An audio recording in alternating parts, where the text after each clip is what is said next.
गृह मंत्री अमित शाह के इस्तीफे की मांग को लेकर कांग्रेस पार्टी अगले साल 26 जनवरी तक देश भर में कैंपेन चलाएगी। 22 और 23 दिसंबर को कांग्रेस के नेता 150 से ज्यादा शहरों में प्रेस कॉन्फ्रेंस करेंगे। 24 मार्च को कलेक्ट्रेट पर मार्च निकालेंगे। 27 दिसंबर को कर्नाटक के बेलगावी में पार्टी बड़ी रैली होगी। कांग्रेस महासचिव केसी वेणुगोपाल ने कहा कि संसद सत्र में संविधान पर चर्चा के दौरान अमित शाह ने अपने भाषण में बाबा साहेब का अपमान किया है। शाह के बयान से सभी आहत है। अब तक अमित शाह या प्रधानमंत्री ने इसके लिए माफी मांगने की कोशिश नहीं की। कांग्रेस गणतंत्र दिवस यानी 26 जनवरी तक इस मुद्दे को देश भर में उठाएगी।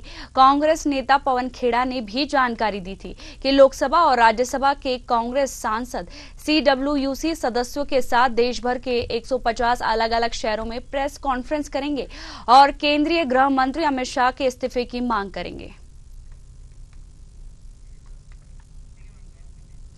वहीं इस खबर पर ज्यादा जानकारी के लिए हमारे साथ राजनीतिक विश्लेषक मनीष अग्रवाल जी जुड़ गए हैं।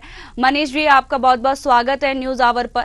जैसे कि जो गृह मंत्री अमित शाह ने टिप्पणी की थी संविधान को लेकर, उसी को लेकर जो कांग्रेस है अब कैंपेन चलाएगी।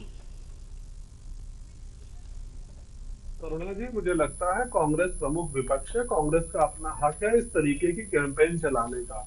लेकिन अगर कांग्रेस कोई बेरोजगारी पे कैंपेन चलाती, तो गरीबी पे कैंपेन चलाती, तो मुझे लगता है वो तो ज्यादा प्रभावी होता, क्योंकि सरकार की उसमें जवाबदेही बनती। सरकार एक बयान दे चुकी है, सरकार अब उस पर कोई जवाब नहीं देगी। ये 1 महीना उसमें लगाएंगे, लेकिन जनता के मुद्दे जो वाकई में जरूरी है, जो इलेक्शन के वक्त के उठाते हैं, ये उनको बार बार भूल जाते हैं।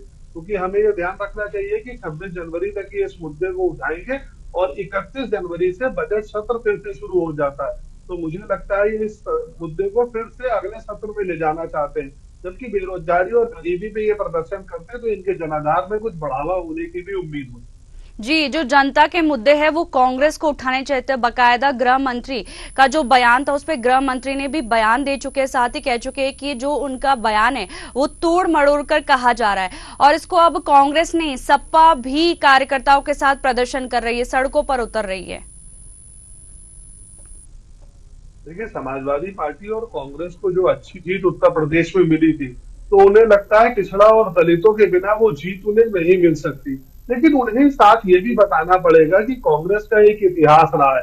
कांग्रेस ने 55 साल इस देश पे शासन करा है। तो क्या 55 साल में कांग्रेस ने दलितों के लिए जो उपलब्धियां करी हैं, उसको गिनाती तो वो ज्यादा अच्छा रहता है। लेकिन उनके पास उपलब्धियां कम है गिनाने के लिए, इसीलिए वो किसी एक मुद्दे को उठा रहे भाजपा के और उस पर प्रदर्शन कर रहे हैं। दूसरे इसमें देखने वाली बात यह भी होगी कि जब राज्यसभा में अमित शाह जी इस मुद्दे पे बोल रहे थे, उस समय किसी भी विपक्ष ने विरोध नहीं करा था, कोई वॉकआउट नहीं करा था। 12 घंटे बाद ऐसा लगता है डीप स्टेट के तहत ये कहीं से सोरोस एंड टीम से इन्हें तो मनीष जी, ये क्या कोई रणनीति थी क्या कि ये कोई रणनीति थी क्या? क्योंकि जब गृह मंत्री ने बयान दिया था संसद के अंदर, तब राहुल गांधी हो या कोई भी हो संसद के अंदर कुछ भी नहीं बोला था। बाद में इन्होंने ये संसद के बाहर आए, रात में इन्होंने चर्चा की, उसके बाद में इन्होंने ये मुद्दा उठाया कि गृह मंत्री ने अंबेडकर को लेकर आपत्तिजनक बयान दिया है। करुणा जी, ये कोई नीति नहीं थी, इनकी समझ में ही नहीं आया था, इन्हें मालूम ही नहीं था कि इस पे कुछ बोलना है। ये रात में डीप स्टेट के तहत जो सोरस एंड टीम इन मुद्दों की जांच करती है कि कैसे मुद्दा बना के दिया जाए, उन्होंने कांग्रेस को ये इन्फॉर्मेशन दी है कि आप इसे एक मुद्दा बनाएं और जनता के बीच में लेके जाएं। क्योंकि आप देखिए, मुझे लगता है लगभग 2 घंटे से 2 घंटे का भाषण था, उसमें आप एक 12 सेकंड की क्लिप निकाल के, अगर आपको उस क्लिप में कुछ आपत्तिजनक लगा था, तो राज्यसभा में उसी समय उस मुद्दे को उठाना चाहिए था, कम से कम वॉकआउट तो करना चाहिए था। लेकिन जब आपको पीछे से कोई फीडबैक आती है, तो आप उस मुद्दा को जनता तक फिर ले जाने की कोशिश करते हैं और उस विषय को एक मुद्दा बनाने की कोशिश करते हैं। जी, और जो कांग्रेस महासचिव है केसी वेणुगोपाल, उन्होंने भी कहा है कि संसद में जिस तरीके से गृह मंत्री ने जो बयान दिया है वो आपत्तिजनक है, चाहे वो प्रधानमंत्री हो या फिर गृह मंत्री, किसी एक को तो माफी मांगनी चाहिए, पर बयान तो गृह मंत्री ने दिया है, तो प्रधानमंत्री पर क्यों बोल रही है? उन्हें मालूम है कि भारत में इस समय सबसे अच्छी छवि वाले नेता माननीय प्रधानमंत्री जी है, तो वो किसी न किसी प्रकार उनकी छवि को आहत करना चाहते हैं। दलितों के बीच में ये ले जाना चाहते हैं कि ये लोग आपका सम्मान नहीं करते।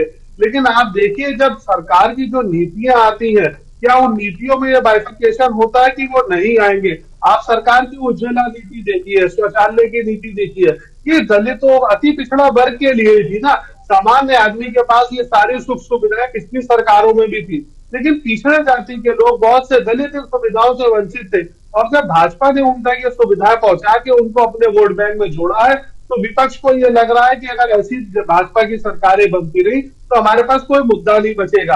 आप देखिएगा दिल्ली के चुनाव में केजरीवाल जी भी इसे मुद्दा बनाने की कोशिश कर रहे हैं और कांग्रेस भी इसे मुद्दा बनाएगी, क्योंकि दिल्ली में भी फरवरी फर्स्ट वीक में ही चुनाव होगा। जी, और ये भी देखा जा रहा है जो ये कांग्रेस कैंपेन चला रही है वो कितना सफल रहेगा, क्या लगता है आपको? देखिए, मुझे लगता है कांग्रेस अपने कैडर को जागृत करना चाह रही है, लेकिन कांग्रेस एक राष्ट्रीय पार्टी है, उसको कैंपेन राष्ट्रीय मुद्दों पर चलाना चाहिए। दलितों के मुद्दे पे जब वो कैंपेन चलाना चाहती है तो उसको फिर अगले सत्र में ये बताना पड़ेगा कि गरीबी बेरोजगारी के मुद्दे पे कौन सरकार को घेरेगा, कौन सरकार से जवाब मांगेगा। जब विपक्ष के पास वो मुद्दे उठाने का समय नहीं है तो सरकार जवाब देने को मजबूरी नहीं होगी और वो जैसे शासन चला रहे हैं वैसे ही चलाते रहेंगे। जैसे कांग्रेस हो, सपा हो, अब तो बीएसपी भी पूरे देश में इसको लेकर, बयान को लेकर यात्रा निकालने वाले, साथ ही प्रदर्शन करने वाले इसी बयान को लेकर। बीएसपी सुप्रीमो का आज भी मैं ट्वीट देख रहा था, उन्होंने ये बिल्कुल क्लियर कर दिया है कि जितना दलितों से दूर भाजपा है उतनी दलितों से दूर कांग्रेस है। और हमें ये ध्यान रखना पड़ेगा कि इस समय दलितों की सबसे बड़ी नेता है बहन कुमारी मायावती, लेकिन वो यूपी में बिल्कुल भी प्रभावी इस समय नहीं रही है। आज भी 8-9% के उनके आधार है। लेकिन इसी के साथ ये मुद्दा भी आता है कि जब समाजवादी पार्टी सत्ता में थी तो यूपी में एक गेस्ट हाउस कांड हुआ था मायावती जी के विरोध में। तो मायावती जी दलितों की सबसे बड़ी नेता थी, उस समय समाजवादी पार्टी ने ऐसा व्यवहार करा उनके संग, और कांग्रेस ने भी आज तक कभी उस मुद्दे का विरोध नहीं करा है। तो ये बार बार पता चल जाता है कि कौन वाकई में दलितों के साथ है और कौन सिर्फ मुद्दे बनाने के लिए दलितों के साथ जुड़ना चाहता है। जी, अब ये देखना होगा कि जो इनकी कैंपेन, कांग्रेस की कैंपेन यात्रा है वो कितनी सफल रहेगी। फिलहाल तमाम जानकारियों के लिए आपका बहुत बहुत शुक्रिया।